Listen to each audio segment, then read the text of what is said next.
Welcome to Gene and Mike do the New York Times crossword. Hi, I'm Jean. And I'm Mike.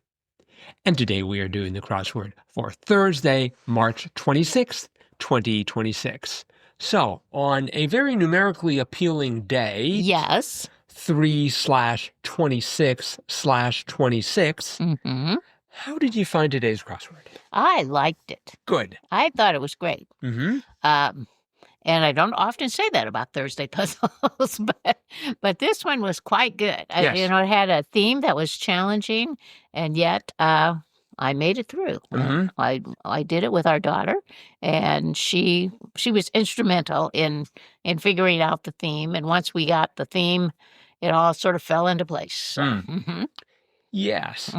I didn't understand what was happening with the theme, but I did understand the mechanics of it after just getting the first of the themed answers, 17 across. I'm like, oh, that's how you're going to play it, is it? But I didn't understand why. I just knew that I was supposed to be reading something backwards for a while.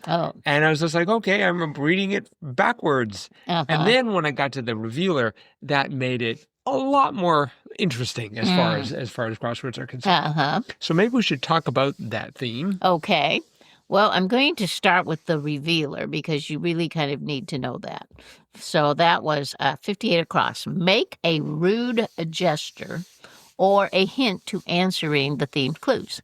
And the answer to that was flip the bird. Flip the bird. And so within each of the themed answers, there were a line of grade squares. And you could get an answer for the clue that would fit, and yet it didn't seem to fit because it didn't seem to make any sense with the downs. So, for example, the first one was 17 across, literally rumbling ghost. Well, the answer to that was poltergeist. But if you looked at the downs, the ones at the beginning were with the P and the O and the L were fine, and the ones at the end with the I and the S and the T, poltergeist, were fine, but the ones in the middle didn't make sense. The letters did not seem to fit, and it was just the letters from poltergeist. For example, 7 down was zany behavior, and the answer was antic. And it should have an E for poltergeist at that third square, and yet it doesn't. It has a T for antic. so it was just like, okay, well that's not working. So we just kept going along, answering questions or answering clues, where we could. And then we got to the second one, and that was 23 across, flat feet. And we figured the answer would be fallen arches. And the fall part worked, and the HES of arches worked, but the letters in the middle did not work. And those were the letters that were grayed, the squares that were grayed. The same with poltergeist. The letters that didn't work were in the gray squares. Okay, so then I said, I noticed that the letters in poltergeist, the grade ones, spelled out the word egret. And then our daughter said, oh, yes, and in fallen arches, they spell out crane. And then I'm like, this is a bird theme. So all of those grade squares are going to spell out birds. And as it turned out, that was correct. The third one the answer was golden retriever, but the N and RET right there in the middle were grade, and they spelled out turn. So you had golden turn revier. Did not make any sense whatsoever. So then the last one was actually again, that was sort of a more pop culture one, the departed actor. And the answer to that was Mark Wahlberg. But we had Mar Hawk, the grade square spelled out Hawk, and then Elberg. All right, so with the theme Flip the Bird, if you flipped the bird in the opposite, just totally transposed each of those birds, you would get the correct spelling of the words poltergeist, fallen arches, golden retriever, and Mark Wahlberg. But because they were flipped, the gray squares, you get the words egret, crane, tern, and hawk in the middle of the answers. So that was the theme. The bird was flipped. And that's how we finally kind of figured out what was going on. But at first we thought it was just, they've just put some birds in the middle of those clues. But we didn't realize that they had totally transposed the right answer to spell out a bird name. So that was, and when you think about it, that's pretty clever.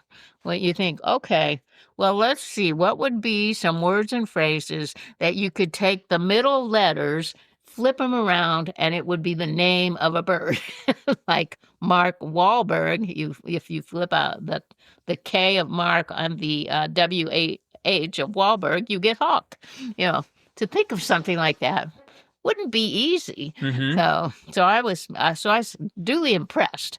Not only did I enjoy solving the puzzle, but I was very impressed that they were able to come up with 5 phrases or words that you could flip the middle letters and they would spell out a bird name. So, and then you can use the theme, flip the bird. Right. So I had a slightly different approach to this. I wasn't sure about the answer to 17 across, literally rumbling ghost. I mean, did you know that was poltergeist? Not right away, but when we got the POL, I'm like, it must be poltergeist. Right. But what I did was I just kept, because I was looking at the crosses at the same time as I was looking at the poltergeist, what would be the poltergeist answer. And so I spelled out pol, egret, ist, proudly because it was working with the crosses. Yes. So I was using the crosses to fill it in. Yes. And then I said, I see. I have to read pole and then Terge. I have to read it backwards without really grokking the fact that was an egret. I just sort of ignored it. Because it's just like, well, okay, fine. I have to go to the end of the gray squares, read to the front of the gray squares, and then keep going in the usual left to right fashion. Right. So you didn't see the bird names in there. I saw the word, but I didn't do anything with it. I didn't, egret. Yeah, I egret to say I didn't really recognize egret. And I recognize crane. I recognize them as words, but I was more thinking about, isn't this interesting? I have to go to the end of the gray and then read to the right, read to the left. Yeah. So. And we didn't really get the idea that it was totally flipped. We just were like, they jumbled the letters of the bird names and so that they would fit the down clues. But then when we got to the revealer, it's like, they didn't just jumble them. They totally transposed them. So the first is the last and the last is the first. Well, as birds, though, of course, they were in the right order. Right. So. Anyways, it was an interesting, very interesting thing. Very intriguing, and it's just enjoyable to try to parse that out. Yes, and it was by Alex Murphy, his second New York Times crossword. He's done a Friday, and now he's done a Thursday as well. Good. There were very good clues in today's grid. 6 across. Did you get this right away? It was wham. And the answer was kapow. Well, no, and of course it was in brackets, so you knew it was going to be like a sound or something, a motion or something. But yeah, no, I did not get that right away. I went for smash. I thought that sounded good, but it was kapow. Because as I was getting the crosses, each one of the letters of smash was in turn being smashed. Yes.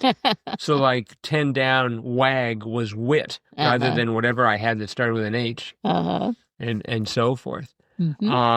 I loved 11 down. What might come with a bottle of rum? Yo ho ho. That was just brilliant. Yes. And then the one next to it, I think I was vaguely aware of this fact. 12 down, the real Slim Shady Eminem. Eminem. Did you know that yes, was his? Yes, I did know that. So that was their real, that was his name, Slim Shady? Well, he had He had an album. Sort of, he had a persona, like a... Yeah, he had like an album. I think that was the title of the real Slim Shady. Oh. So yeah. Okay. I think so. Let's see. I'm sure you got 22 across because I think you told me this sometime in the distant past. Yes. 22 across, coffee grown on the Big Island, Kona. Yes. And did you remember it to put it in there? No, I mean, I didn't. I couldn't haul the whole word out, but when I started to get it, it looked right. Although I wasn't sure if it's supposed to be Kona or Kofa. Oh, no, Kona. But that might have been a former UN commissioner. Very good coffee. We had 22 down, I'm Just Blank, Best Original Song nominee from Barbie. I bet on Ken, and it was correct. That is correct. Have you heard that song? Yes, I have. It's sort of cute. Uh-huh. Mm-hmm. There was another song here that really intrigued me. Let's see if I can find it here. 56 down. Billy, who had a #1 hit with Mony Mony, Idol. Billy Idol. Yeah. Yes. So apparently I listened to that song and I thought, boy, that sounds like a pretty old song. It was I think written and recorded by Tommy James and the Shondells. Whoa. And I went and listened to Tommy James and the Shondells, and it's just sort of like, this is it's okay. Uh-huh. But then I listened to Billy Idol's version. Boy, that was a much better version. Oh, really? Yeah, just a lot more energy in it. Uh-huh. Well, didn't they were way back in the 1960s. 1968. Yeah, they weren't quite in the rock and roll era. Well, I guess they were in the rock and roll era, but not the hard rock like Billy Idol. Well, yeah, because so Billy Idol was in 1981, so like 13 years later. Uh-huh, And what a difference! Just so much punch in that song. Well, and I mean, it was of course, the a lot same of song. technology had changed music from when people just strummed guitars Right. and hit the drum to they were mixing and making all kinds of interesting musical arrangements. Well, I had one version in YouTube and I had the other version in Apple Music, and I was trying to time them so they'd both play at the same time. It didn't work well. So my career as a DJ mixer is at an end before it started. Very good. I liked 32 across. Lose Yourself, Diet. Yeah, that was funny. Yeah. And 30 across, I thought was maybe a gratuitous insult. Lower class, ? Economy. Yeah. It's like, hey, that's me. That's most people. It is. That is true. Let's see. We had 44 down, Untouchable, and that was Pariah. Yep. And then we had 51 down, Biblical Untouchable, and that was Leper. Leper, right. That was sort of interesting. Yep. 47 across. That sort of made me think, which is always a good thing. Feel free to shoot it over. And the answer was email me. Right. And, I was thinking about that. And there used to be a time when you could communicate via pneumatic tube, right? You'd put a message in a tube. Yep. I have a vague recollection of that being part of 1984. Oh, yeah, I think that's true. And in fact, I discovered that apparently at some point the Parisian post office had a system of pneumatic tubes. Really? Yeah. Wow. And so, I mean, when they say shoot it over, they meant it literally. I think those should make a comeback. Well, I remember as a very small girl, and we had a department store that had probably outlasted its usefulness in our city. But my mother would take me in there occasionally to look at clothes and such, and they would do the transaction. You bought a piece of clothing and you'd write out a check or give them cash, and then they would put it in a pneumatic tube and shoot it to the main office, and then the main office would come back with a receipt. Wow. So that way they didn't have to have cash registers, but they had to have clerks who could, take your money and put them in the pneumatic tube, and then if you needed change, it would come back in the tube. So That was clearly a simpler and more innocent time. yeah. Because I could just imagine nowadays you'd be like, here's the money. And then a moment later, the clerk would say, what money? Yeah. See if you can find the other end of this pneumatic tube. We dare you. Yep. We had a 54 cross, cry from Miss Piggy, we. And then 54 down, cry from Miss Piggy, question mark, oink. Right. That was cute. That's where we ended up, because we thought the 54 cross cry from Miss Piggy was moi, M-O-I. And so then we had mink. So we thought, well, maybe she could cry mink, like I'm wearing a mink or something. But it turned out to be, when we checked the other down clues. Yes. Moi did not work. When you looked at desire 55 down and thought it was orge. Yeah. That was probably a tip off it. Be urge. Yeah.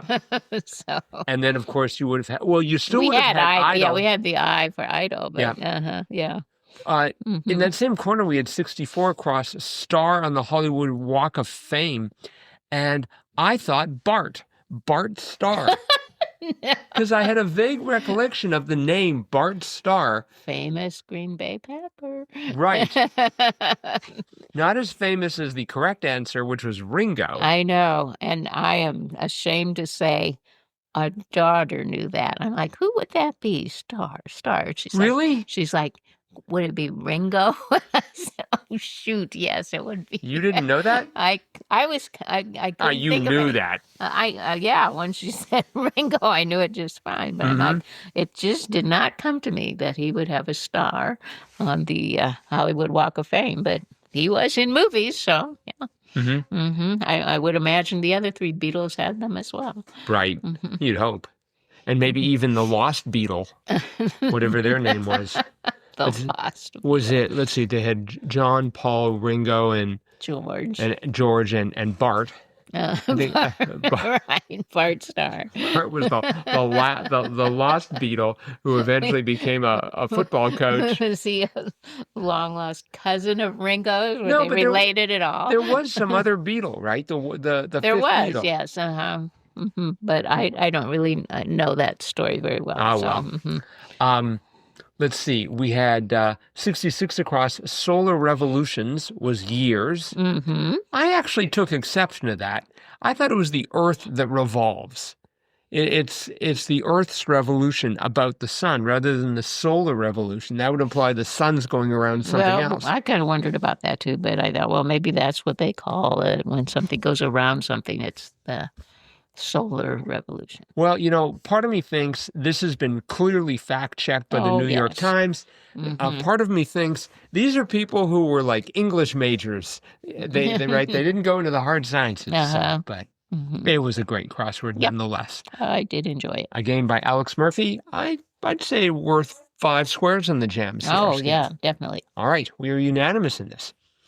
That is it for today then. So thanks everyone for listening. Let us know what you thought of today's crossword as well as our podcast. We always love your feedback. Crosswordpodcast@icloud.com or click on the send fan mail link.